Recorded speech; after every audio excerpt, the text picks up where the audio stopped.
And with that, we got ourselves another idol group name, Azuna. You know, you see how it is. Imu's, Emma's, and also with I guess Zoo Setsuna. I guess I don't know. I'm just thinking too much into it.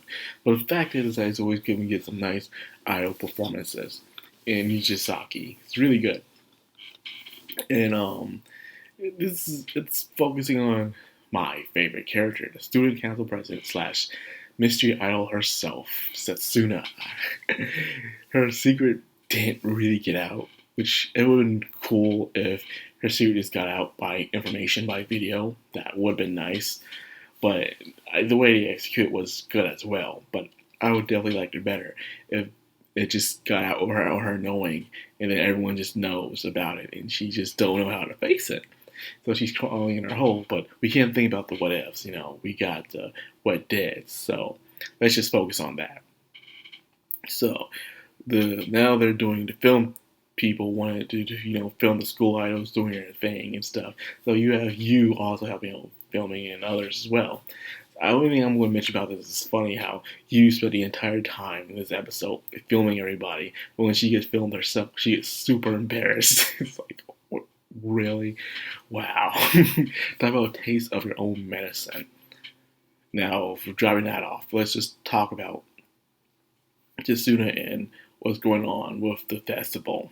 Turns out, not only did Tsuna's identity got found out, but it was only by Mifune. And Mifune herself didn't want to say anything. Like, I already knew what you were up to. It's okay. You do best at both worlds. So I'm going to keep your secret from you. So therefore, you won't feel all anxious and stuff like that, which is good. So Barry got, case closed. I thought something big was going to happen with it, but I guess it's good. It goes through this direction. It's more realistic with Mifune's character.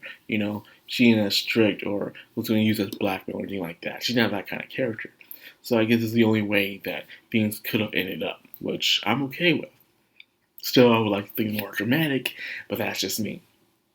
Now, that being said, the main issue, what's going on right now, is actually with how there's not enough space to do both culture festival and also this idol festival. It was just not enough space, not enough room, and of course they were thinking about doing raffles, but that won't be fair. So they were thinking maybe they have to sacrifice the idol festival until other schools decide to join up, realizing that their festivals are also lined up as well.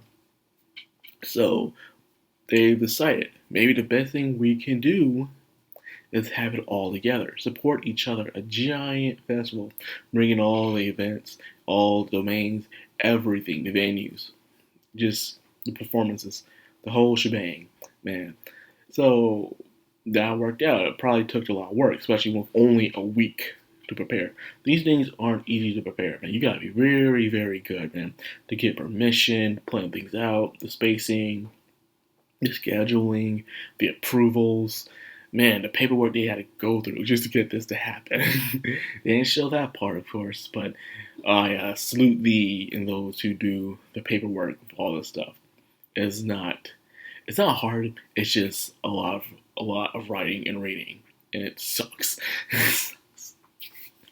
Now, let's talk about Mufine's sister. I thought she'd have a bigger role in this. Her coming in, her nice stylish black and red hair. But I think her only goal is to, push Mufune on becoming an idol, and that's pretty much it. That's the reason why we have the older sister here as a teacher at the school. Besides her own intentions, but also to, encourage Mufune. She's gonna have this thing like where the student council president is supposed to have this thing where she's supposed to be pushed to become an idol, but instead, it's one of the other members to be pushed instead, just to be by the sister. Interesting concept. Let's see how they execute it. It looks like we execute next episode. Now let's talk about a thing that I want to talk about, and that is Azuna. A.ZU.NA. Yes, by performance of Sasuna, Ayumu, and Emma. This is a group that I enjoyed. This is my second favorite performance of the season. Well, group performance. Okay, I can't count Lazu's because Lazu's was amazing. Okay, I can't. She's top tier, so I'm only doing this by groups. And this is definitely the second. The Diva Dive one was my personal favorite. This one comes in second place.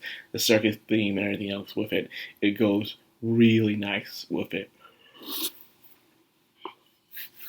The difference between I always never pointed out is when it comes to the idol performances in Nijigasaki compared to all the other seasons. Once again, sticking out why it's so unique compared to the other Love Lives is that when they do their idol performances, it always feels like a music video instead of a stage concert.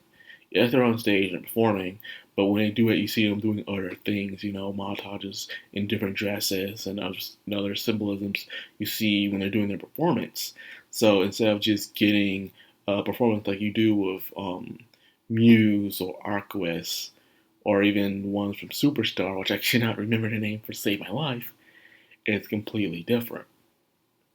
You get a performance, but you don't really get that music video feel like you do with Nijigasaki, which really makes it very, very unique. Altogether now, it was a nice and fun thing to watch, and I enjoyed it. Oh man, I'm so glad. Imagine this, man. Not only we're getting Nijigasaki, but in the summertime of anime as well, we're also getting Superstar. So we're just getting back to back to back to back anime of Love Live. Now, the thing I want to know is, another thing I want to point out, Love Live is also doing a collaboration with Hatsune Miku as well, but it's going to be Sunshine. Aqua is doing it. I'm like, okay, interesting choice. I can see that. Now, another thing I want to talk about is the future of Love Live. Nijigasaki, what's going to happen after this season? I want to talk about. Is it going to be another season? Like, just surprising, like, what, a third season? Or will there be a movie? Or will there be nothing? I don't know. They just introduced these idols, and it just doesn't feel as, ending like when it came to the first two series, like the original with Muse or Aquas, where they graduate and had to say goodbye. We had our tearful moments, and then we had the movie. Now, how will Nijisaki end? Will it end on this season? Will it get a third season, or will it get a movie? I really don't know because this one really is different. Even from Superstar, I can see Superstar having its ending by them going on to the next grade or something, or them graduating together. I can see how Superstar can end. It can end with a season or a movie, mainly a movie. But when it comes to Nijisaki, I can't really visualize it. This is so unpredictable compared to the others. I'm not downplaying the others. The others I love very much as well. But this one is just on another playing field, that's all I'm saying. So anyways, with that, let's like out with the video. I hope you guys enjoyed it. If you did, like, comment, subscribe, and of course, hit that bell icon. This has been Madame. I screwed that up. Sorry. This has been Madcrown on Madame. Signing out.